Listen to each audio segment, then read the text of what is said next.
Hey, good day. God bless you. Welcome to the Daily Reminder. Why don't you hang out here with us for just a few moments and give us an opportunity as you start your day to share a thought or a verse or a word, hopefully something that you can carry with you through the day, or best case scenario, something that's so inspiring it will carry you through the day. And so, I love as you go through the New Testament and you find these writers, the fathers in the church, encouraging the church to not be intimidated about letting somebody remind you of what you've already known, what you've been taught.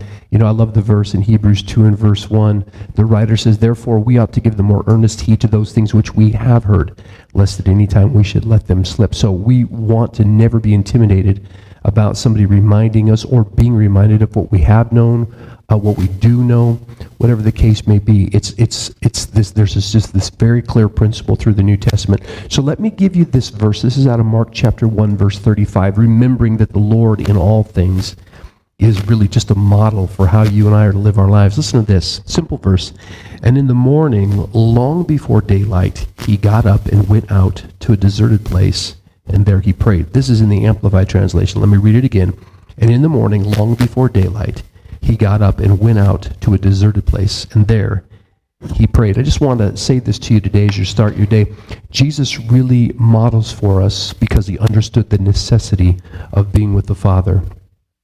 Jesus models for us the necessity of intimacy with the Father. He went out before anybody was awake. He went out early enough. The sun wasn't even up. He went out to spend time with the Father. But I want you to note this, certainly in regard to the season that we're in.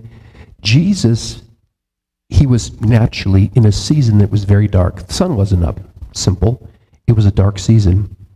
Sometimes when you and I go through dark seasons spiritually, it has a way of just kind of stealing that fervor, stealing that desire, robbing us of the passion of being with the Father. And certainly during the season that we're in globally, there's a real darkness. I mean, the atmosphere is heavy with warfare. We've been talking about that for months now.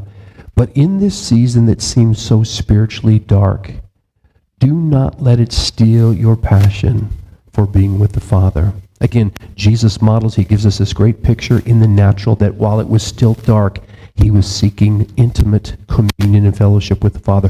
We want to live there, spiritually speaking, every day. There is a heaviness, there is weight. Once again, there is this battle, this spiritual warfare that we are certainly in. But in the spiritual darkness of the moment, those are the times we press the hardest to spend time with the Father.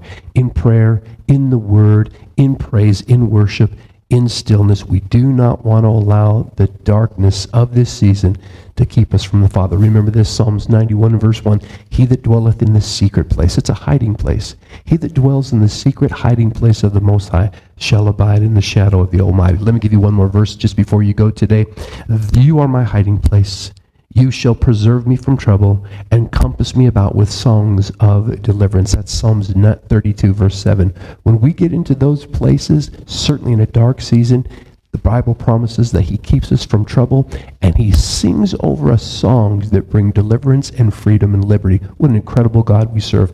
God bless you. We'll catch you next time.